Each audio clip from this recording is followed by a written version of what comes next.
अथ श्रीदेवी कवचम्।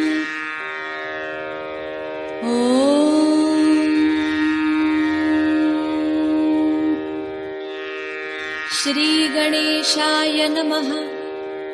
अस्य श्रीदेवी कवचस्य ब्रह्मा ऋषिः अनुष्टुप् छन्दः चामुण्डा देवता अङ्गन्यासोक्तमातरो बीजम् दिग्बन्धदेवतास्तत्त्वम् श्रीजगदम्बा प्रीत्यर्थे जपे विनियोगः। ॐ नमश्चण्डिकायै। ॐ मार्कण्डेय उवाच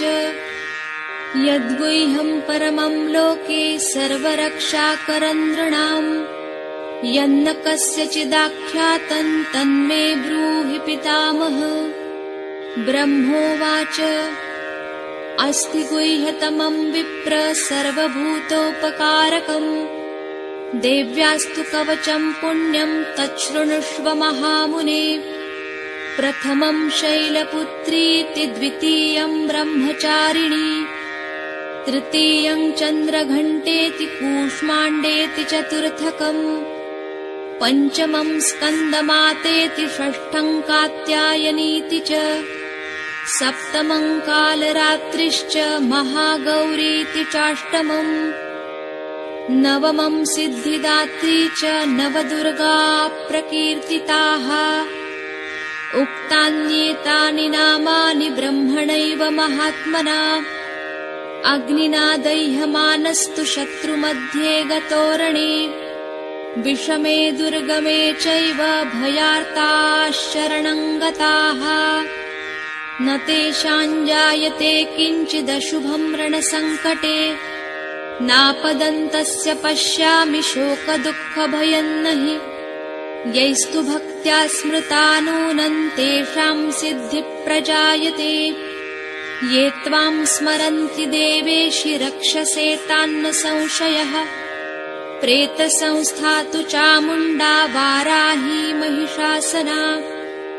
ऐन्द्री गजसमारूढा वैष्णवी गरुडासना माहेश्वरी वृषारूढा कौमारी शिखिवाहना लक्ष्मी पद्मासना देवी पद्महस्ता हरिप्रिया श्वेतरूपधरा देवी ईश्वरी वृषवाहना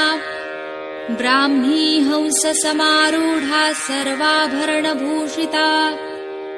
इत्येता मातरः सर्वाः सर्वयोगसमन्विताः नानाभरणशोभाढ्या नानारत्नोपशोभिताः दृश्यन्ते रथमारूढा देव्यः क्रोधसमाकुलाः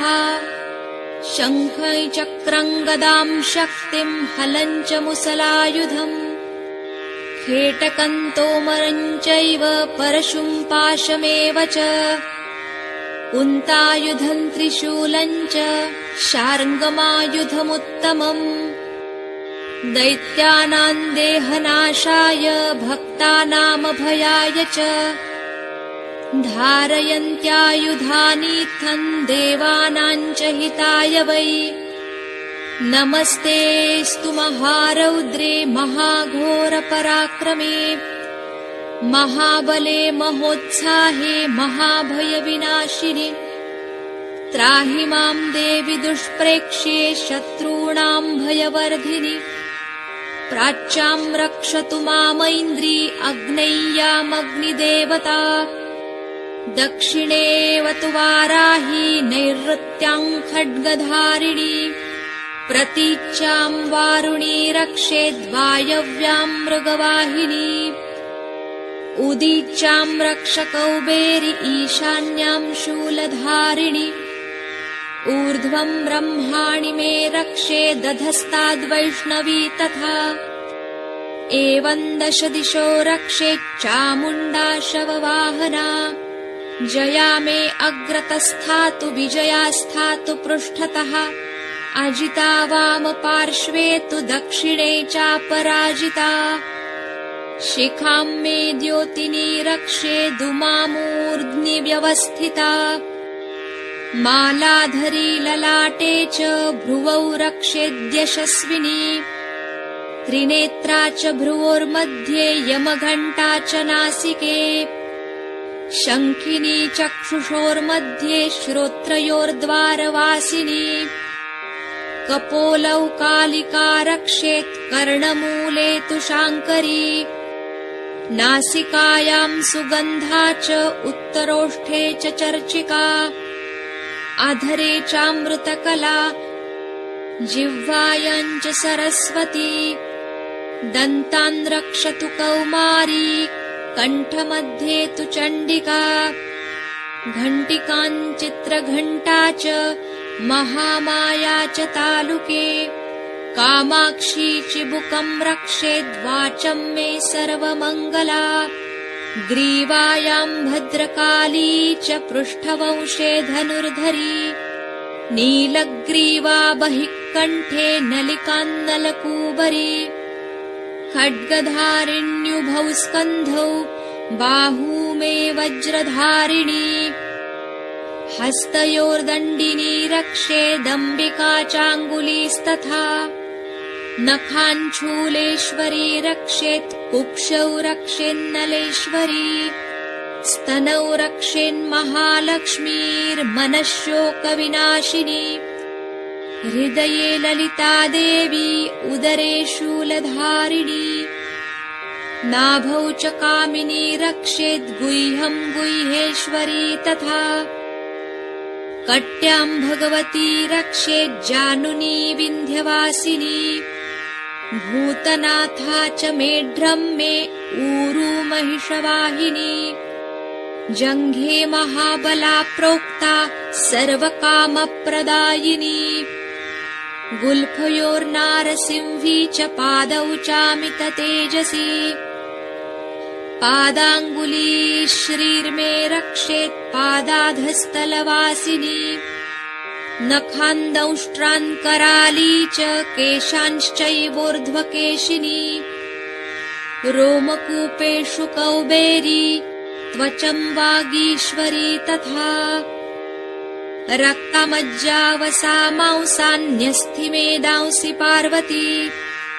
अन्त्राणि कालरात्रिश्च पित्तं च मुकुटेश्वरी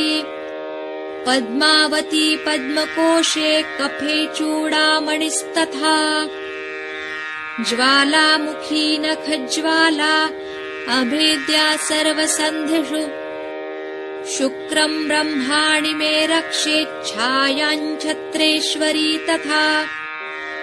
अहङ्कारं मनोबुद्धिं रक्ष मे धर्मचारिणी प्राणापानौ तथा व्यानं समानो दानमेव च वज्रहस्ता च मे रक्षेत् प्राणकल्याणशोभना रसे रूपे च गन्धे च शब्दे स्पर्शे च योगिनी सत्त्वं रजस्तमश्चैव रक्षेन्नारायणी सदा आयु रक्षतु वाराहि धर्म रक्षतु वैष्णवी यशः कीर्तिं च लक्ष्मीं च सदा रक्षतु वैष्णवी गोत्रमिन्द्राणि मे रक्षेत् पशून् मे रक्ष चण्डिके पुत्रान् रक्षेन्महालक्ष्मीर्भार्यां रक्षतु भैरवी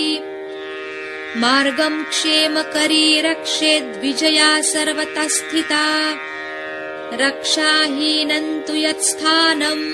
वर्जितं कवचेन तु तत्सर्वं रक्ष मे देवी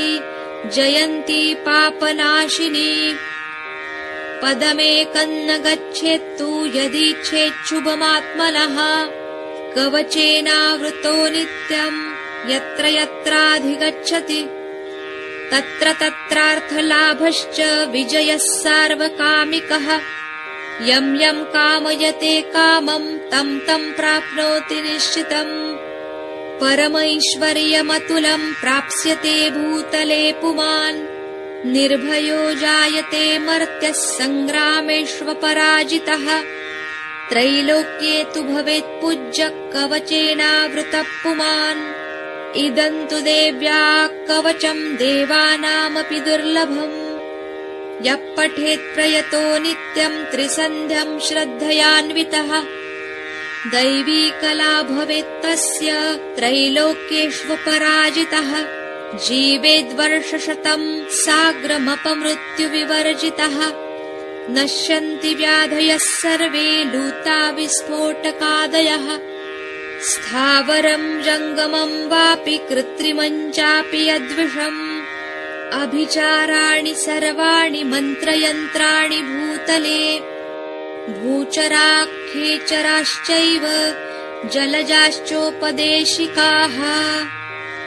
सहजाकुलजा मालाः शाकिनी डाकिनी तथा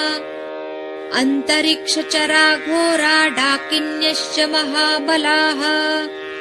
ग्रहभूतपिशाचाश्च यक्षगन्धर्वराक्षसाः ब्रह्मराक्षसवेताला कूष्माण्डा भैरवादयः नश्यन्ति दर्शनात् तस्य कवचे हृदि संस्थिते मानोन्नतिर्भवेद्राज्ञस्तेजो वृद्धिकरं परम् यशसा वर्धते सोऽपि कीर्तिमण्डितभूतले जपेत् सप्तशतीं चण्डीं कृत्वा तु कवचं पुरा यावद्भूमण्डलं धत्ते सशैलवनकाननम् तावत् तिष्ठति मेदिन्याम् सन्ततिः पुत्रपौत्रिकी देहान्ते परमं स्थानं यत्सुरैरपि दुर्लभम् प्राप्नोति पुरुषो नित्यं महामाया प्रसादतः लभते परमं रूपं शिवेन सह मोदते इति श्रीवराहपुराणे